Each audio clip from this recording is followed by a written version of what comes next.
sekarang nomor 11. Suatu reaksi kimia berlangsung menurut persamaan yang ada di situ. Reaktannya itu adalah A2 dan B2. Produknya adalah AB.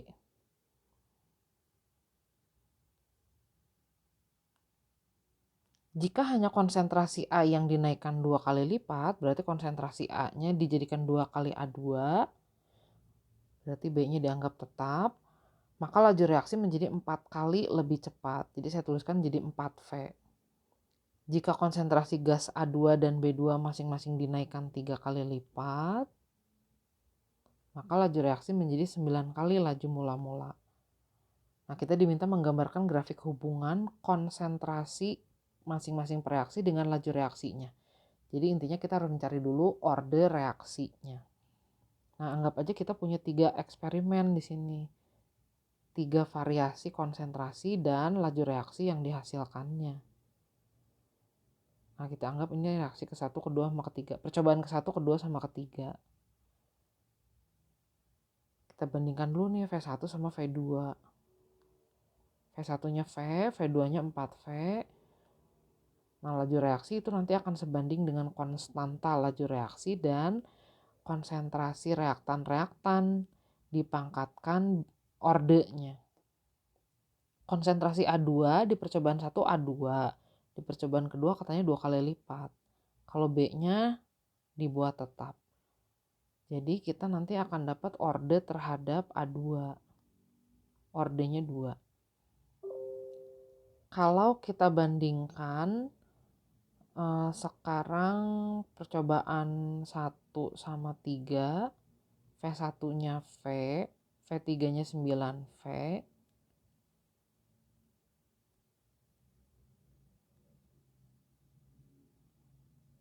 Konsentrasi A2-nya dijadikan 3 kali lipat ya pada percobaan ketiga. B2-nya juga. Jadi nanti kita dapat persamaan ini. Atau 3 kuadrat ini sama dengan 3 pangkat X dikali 3 pangkat Y ya. Jadi kita dapat X ditambah Y-nya itu adalah 2. Nah, tadi X-nya udah dapat 2. Jadi kalau gitu Y-nya 0. Jadi kalau kita gambarkan grafik laju reaksi terhadap konsentrasi A2, nanti grafiknya adalah grafik persamaan kuadrat. Seperti itu. Sedangkan kalau kita gambarkan grafik laju reaksi terhadap konsentrasi B2, karena ordenya 0, jadi nanti begini. Berikutnya, jika direaksikan 3 gram magnesium dan 10 gram sulfur, maka akan dihasilkan 7 gram magnesium sulfida. Nah, menurut hukum kekekalan massa kan massa sebelum dan sesudah reaksi harusnya sama. Massa sebelum reaksinya 13 gram. Itu harus sama dengan massa akhir reaksi. Nah, ternyata kan tidak sama. Kalau nggak sama berarti pasti ada sisa nih. Nah, sisanya di sini itu adalah kalau dihitung ini kan di awal 13, di akhir juga harus 13. Jadi sisanya 6 gram. Nggak mungkin dong yang sisanya Mg, pasti yang sisanya sulfur. Jadi ternyata setiap 3 gram Mg itu cuma bereaksi dengan 4 gram sulfur. 6 gram sulfurnya tersisa. Nah, perbandingan massa magnesium dan sulfur yang menurut hukum Peirce selalu tetap itu jadinya 3:4. Nomor 13, diketahui padatan natrium bikarbonat akan mengalami penguraian jika dipanaskan. Nah, reaksi yang terjadinya ini adalah reaksi kesetimbangan.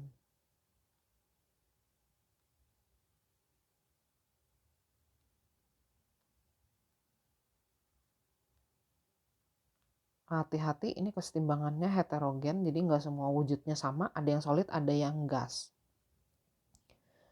Nah, pada suhu tertentu dan tekanan total P, diketahui penguraian hanya terjadi 75%. Jadi maksudnya kalau mula-mula kita punya X mol natrium hidrogen karbonat, yang terurainya itu hanya 75%. Atau kita anggap aja 0,75x. Nah, jadi massa zat-zat yang dihasilkannya bisa diketahui nih. Gini.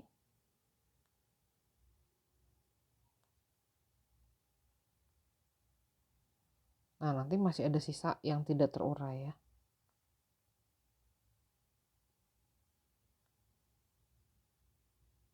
Gini.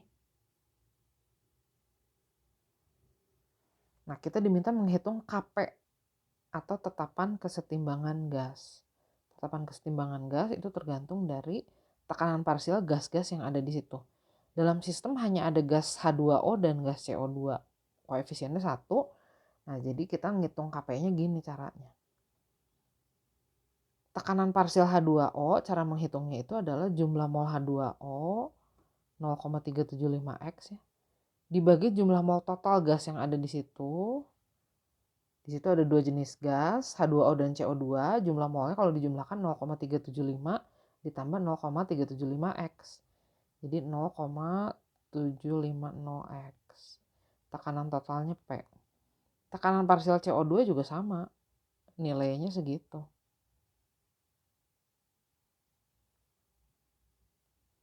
Nah, jadi kalau dihitung ini jadi setengah P dikali setengah P. Atau 1/4 P kuadrat. Nomor 14, ke dalam gelas Erlenmeyer berisi 2 ml larutan asam asetat, ditambahkan beberapa tetes indikator phenolphthalein, lalu dititrasi dengan larutan NaOH. Grafik titrasinya seperti itu.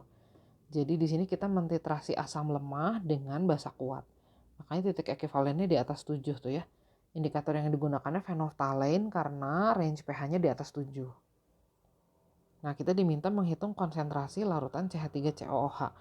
Saat titrasi mencapai titik ekivalen, berarti asam dan basa yang direaksikan dalam titrasi itu mencapai keadaan keduanya habis. Pada saat keadaan keduanya habis, berlaku hubungan ini. Jadi intinya jumlah mol ion H+ dan OH- sama gitu ya.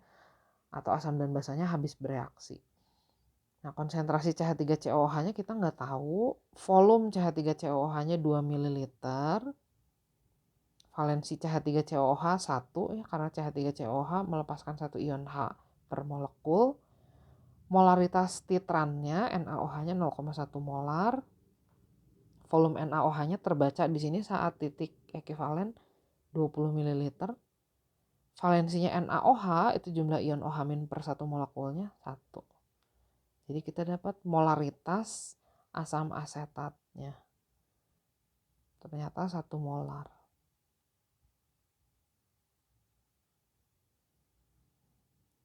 Yang nomor 3, kita diminta menghitung pH masing-masing campuran. Campuran 1 dulu, kita mencampur amonia dengan asam sulfat. Hasilnya ini adalah garam amonium. Persamaan disetarakan dulu. Kita hitung jumlah mol mola basanya 100 ml 0,2 molar berarti 20 milimol. Molar kali volume aja kayak biasa. H2O-nya 50 dikali 0,2 molar, jadi 10 milimol. Ternyata di sini kedua reaktan habis. Jadi kita mempunyai sistem garam di sini. Garam amonium sulfat. Garam ini terhidrolisis parsial. Pertama, ionisasinya dulu ya sebelum hidrolisis. Ini NH4SO4-nya itu 10 milimol, jadi nanti seluruhnya akan terurai jadi ion amonium dan ion sulfat. Yang terhidrolisis di sini adalah ion amonium. Hidrolisisnya akan menghasilkan ion hidronium atau ion H+. Jadi garamnya bersifat asam. Cara menghitung konsentrasi ion H+-nya seperti ini.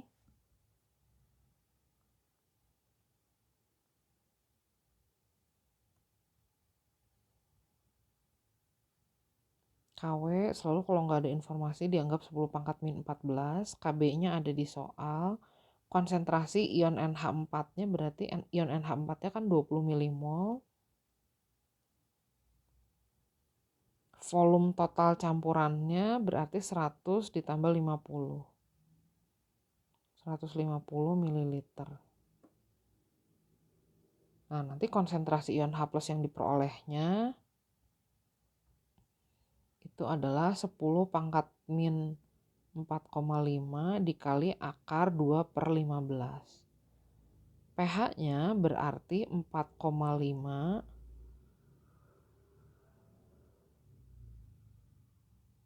dikurangi log akar 2/15. Jadi campuran kita sifatnya asam yang pertama. Nah, yang kedua kita reaksikan juga nih. Yang kedua, NH3-nya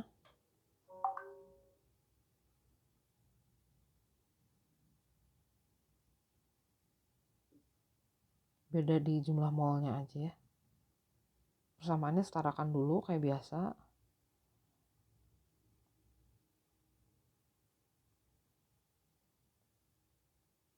Amoniaknya di sini 50 ml 0,2 molar jadi 10 milimol.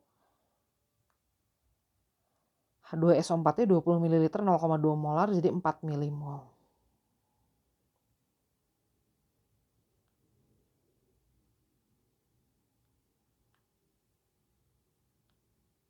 Jadi kalau direaksikan seperti ini. Ternyata basa lemahnya bersisa nih. Di sini kita punya sistem yang terdiri dari NH3 jumlahnya 2 milimol sisanya. Kemudian ada amonium sulfat. Amonium sulfat ini garam yang larut, dia terurai seluruhnya menjadi ion amonium dan ion sulfat. Kalau garamnya 4 milimol, berarti nanti ion amoniumnya ada 8 milimol. Setelah terurai, ion sulfatnya 4 milimol. Di sini ada komponen-komponen penyangga, ada basa lemah, ada asam konjugasinya, kemudian ada satu ion yang asalnya dari asam kuat. Nah, ini akan membentuk sistem penyangga basa jadinya. Cara menghitung konsentrasi ion OH- begini. Jadi kita tinggal masukkan aja jumlah mol NH3 dan NH4-nya. KB-nya 10 pangkat min 5, jumlah mol NH3-nya 2 milimol, NH4 plusnya 8 milimol. Jadi POH-nya itu adalah 5 dikurangi log 1/4. pH-nya berarti 9 ditambah log 1/4. Jadi campuran kita basa di sini ya. Nah, yang ketiga, ini campurannya terdiri dari 50 ml NH3 0,2 molar atau 10 milimol. Asamnya 50 ml 0,2 molar juga berarti 10 milimol juga. Kita buat reaksi yang ketiga. Reaksinya sih sama kayak tadi.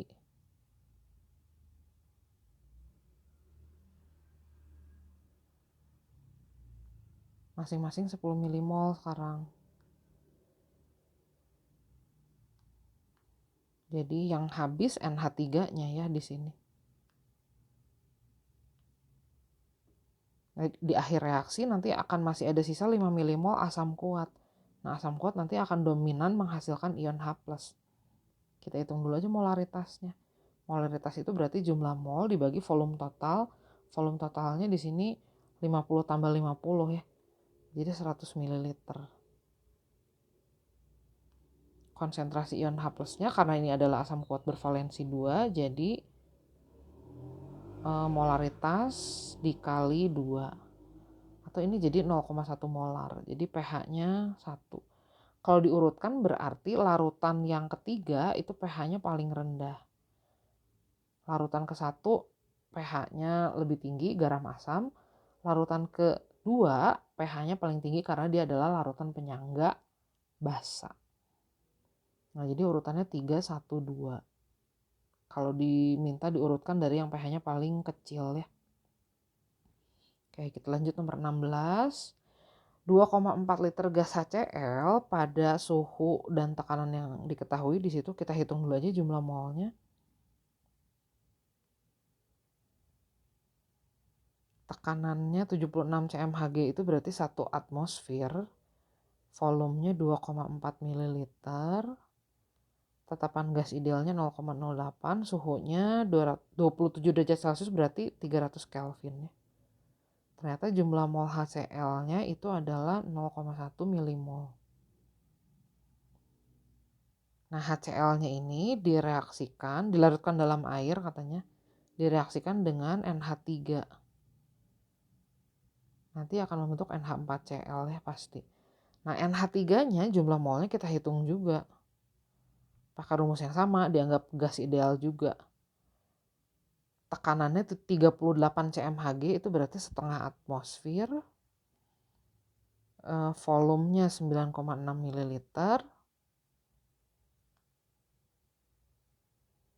R dan T-nya segitu. Jadi ini kalau dihitung jumlah molnya adalah 4,8 dibagi 24 ya, berarti 0,2 milimol. Kemudian kita reaksikan.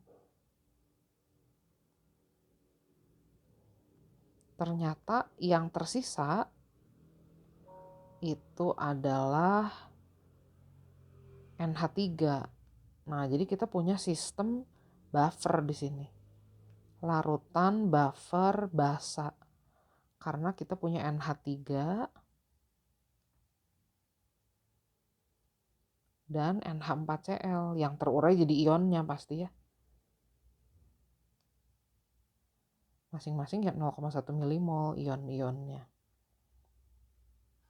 Nah, sistem ini akan menghasilkan ion OH-. Kita hitung dengan cara KB-nya 1 kali 10 pangkat min 5 dikali jumlah mol NH3 per jumlah mol NH4+. Atau konsentrasi ion OH- berarti 10 pangkat min 5 molar. Nah, sekarang ke dalamnya diteteskan larutan CdCl2 encer hingga jenuh.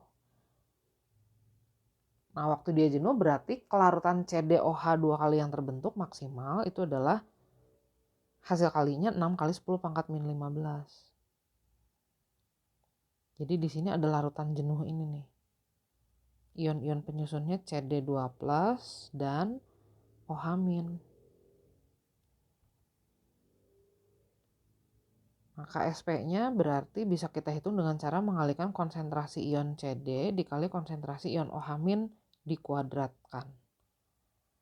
KSP selalu tetap 6 kali 10 pangkat min 15.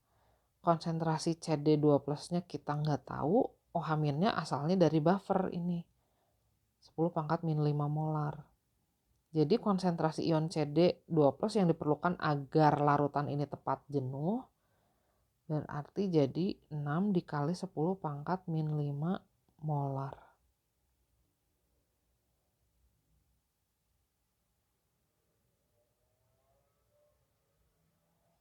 Berikutnya hasil kali kelarutan AgCl. Jadi AgCl di sini sukar larut. Hasil kali kelarutannya atau konsentrasi ion-ionnya yang masih bisa larut kalau dikalikan itu adalah 1 dikali 10 pangkat min 5. Nah, ini kalau kita misalkan kelarutannya S, berarti KSP-nya itu adalah konsentrasi Ag dikali konsentrasi Cl-.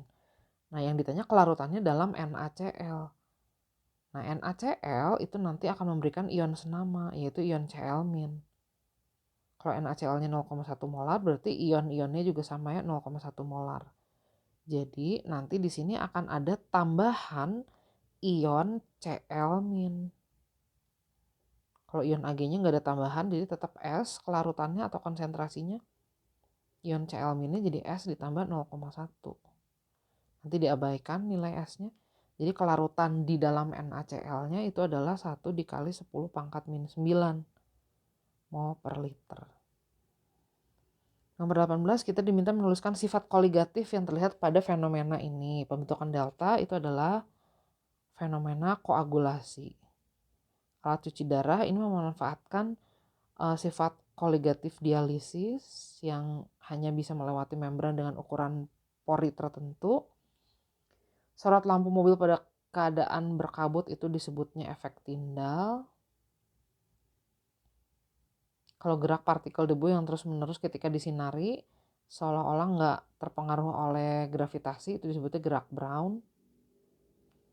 Kalau penggunaan gelatin ini sifat koloid pelindung. Proses menggunakan pencucian itu adalah proses koloid asosiasi. Nomor 19, larutan penyangga asetat digunakan dalam proses-proses biokimia. Kita akan membuat 500 ml larutan penyangga asetat ber-pH 5. Hitung volume asam asetat dan natrium hidroksida yang harus dicampurkan. Jadi kita mencampur asam asetat dengan natrium hidroksida. Kita ingin mendapatkan larutan buffer pH-nya 5. Kebetulan koefisiennya 1 semua. Nah, volume CH3COOH-nya kita misalkan aja X mililiter, NaOH-nya Y mililiter. Jadi jumlah mol CH3COOH-nya 0,2 dikali X milimol, NaOH-nya 0,2 dikali Y milimol. Supaya terbentuk larutan penyangga, berarti yang harus bersisa itu adalah asam asetatnya. Jadi reaksi pembatasnya NaOH.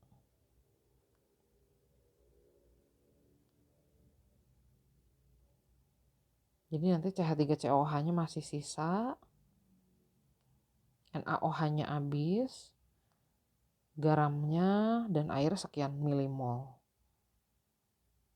Komponen penyangga yang kita punya nanti jadi ada CH3COOH 0,2 dikali X min Y milimol. CH3COONA-nya nanti terurai seluruhnya jadi ion-ionnya.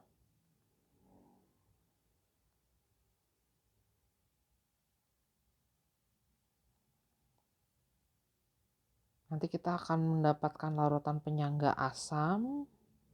Cara menghitung konsentrasi ion H+-nya seperti ini. pH-nya 5 berarti konsentrasi ion H+-nya 10 pangkat min 5. Ka-nya kebetulan 10 pangkat min 5 juga. Jumlah mol CH3COOH 0,2 dikali X min Y. Jumlah mol CH3COO-nya 0,2 Y.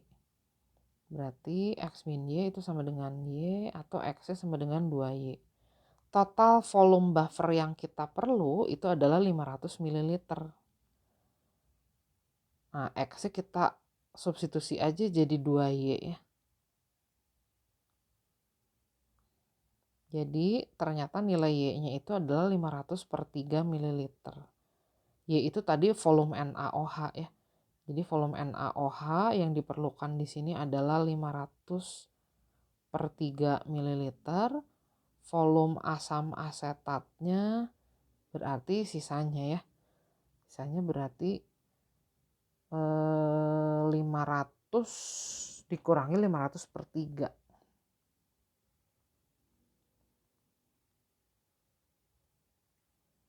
Itu atau 1000 per 3 ya.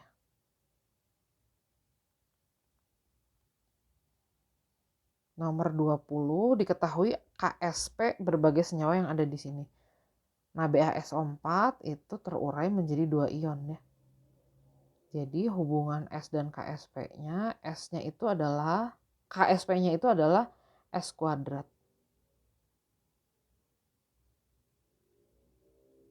Kalau PbCl2 ini terdiri dari 3 ion. Jadi hubungan S dan KSP-nya itu adalah KSP sama dengan 4S pangkat 3 ya. Kalau kalsium fosfat ini terdiri dari 5 ion. Ion Ca-nya 2, ion fosfatnya. Ion Ca-nya 3, ion fosfatnya 2. Jadi kalau untuk BaSO4, KSP-nya itu sama dengan S kuadrat. Jadi S-nya 1 dikali 10 pangkat min 5 mol per liter. Kalau untuk PBCL2 berarti KSP-nya itu sama dengan 4S pangkat 3. Ini saya jadikan gini aja ya biar gampang ngitungnya. Jadi nilai S-nya itu adalah 10 pangkat min 2 dikali akar pangkat 3 dari 10/4. Kalau larutan kalsium fosfat itu 5 ion, berarti hubungan S dan KSP-nya itu sama dengan 108 S pangkat 5. Jadi S-nya 10 pangkat min 5 akar pangkat 5 dari 1/108.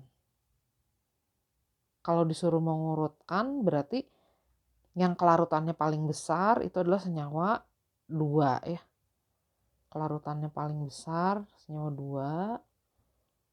Terus senyawa yang lebih besar lagi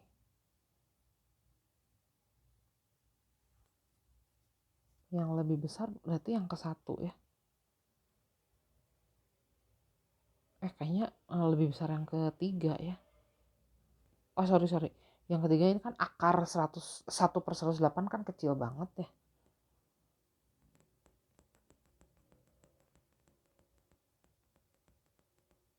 Jadi yang lebih besar yang ke-1 dulu. Kebalik. Yang kedua dulu. Yang ketiga dulu. Baru yang ke-1 paling besar.